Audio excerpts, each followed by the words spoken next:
ఈ సంవత్సరము ఇది మరీ విశేషమైన సంవత్సరం. విశ్వావసు అన్నారు.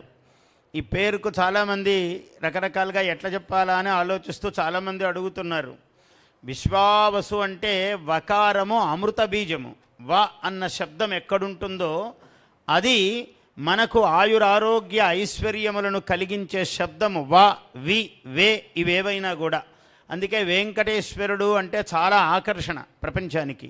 విశ్వేశ్వరుడు అంటే చాలా ఆకర్షణ, విశ్వనాథుడు కాశీ. అలా వి, వ అన్న అక్షరాలు చాలా ఆకర్షణం. అమృత బీజము అంటారు. వం అమృతతత్వాత్మికాయై అమృత నివేదనం సమర్పయామి అని చెప్తాము. లం ఇత్యాది పంచపూజ అంటారు వైదిక పరిభాషలో. కాబట్టి వకారము అమృత బీజము. అటువంటి అమృత బీజముతో ప్రారంభమవుతున్నది ఈ సంవత్సరం.